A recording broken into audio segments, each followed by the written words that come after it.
Let me ask you a question. What if you didn't have to buy Zevirax, Famvir, Voltrex, or any other cyclovir medication again? Sounds impossible? I thought so too, before I discovered a big lie Big Pharma kept hidden from people like you and me for decades. Imagine, no more feelings of guilt and regret about your infection. No more obsessing of what you have or haven't done to protect yourself and others. No more paranoia about infecting someone you love or about other people finding out. You can leave the nights of nausea, headaches and pain behind. The days with horrible fatigue will be over because there's a way to wipe out the root cause of herpes without side effects, and it's backed by several scientific studies. After just one treatment, it can end your nightmare forever, so keep watching. Now, before I begin, let me introduce myself. My name is Melanie Addington, and here's a picture of me and my ex. Why am I showing you this? Because a few days after this picture was taken, I got diagnosed with type 2 herpes, and he broke up with me. He said it wasn't his fault, and that he didn't want me to ruin his life. How could this happen to me? I asked myself. I hadn't been sleeping around. In fact, John had been just the second man I'd been intimate with. Out of the blue, some sores had appeared on my butt. I wouldn't have taken them seriously, but their constant chafing against my underwear drove me insane. Even when my doctor took skin and blood samples, I was more annoyed than worried. I felt he was cracking a nut with a sledgehammer. Imagine my shock when I was asked back for the results. Herpes.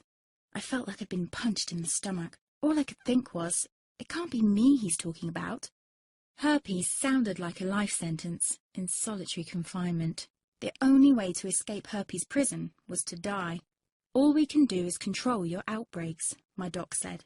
He put me on a cyclovir, and the sores on my butt disappeared. But it wasn't the only thing a cyclovir made me lose. I started losing hair, and a ton of it. I panicked and asked my doctor. He confirmed a cyclovir can cause heavy hair loss, among other side effects. I switched to Voltrex. It made my stomach violently rebel. I couldn't focus on work, and colleagues cut me out of projects. I had to stop with the Voltrex, or my boss would have fired me. The sores came back and I was crushed. The drugs that were meant to heal had ruined my life. After months of suffering, I gave in to the pleas of my mother and let my father in on my secret. You see, my father is one of Britain's medical mavericks. You've probably never heard of him because he shuns the limelight. He prefers to help as many people as possible by working in the trenches. Doctors from all over the country sent him their hopeless cases. It had occurred to me to ask him for help, but I was embarrassed. Now he was my only hope. Like me, my father had been disappointed by Big Pharma. All the time they tried to get him to peddle their drugs to his patients. They do this everywhere. In the US, for example, they spend $61,000 on each doctor to get him to push their drugs. But my father rebelled. For him, only results count. And all too often, chemical warfare on your body isn't the best option. That's why he started to research natural treatments. Some of them so old, they've been used since Roman times. There is an even more important reason why my father avoids mainstream herpes meds. They don't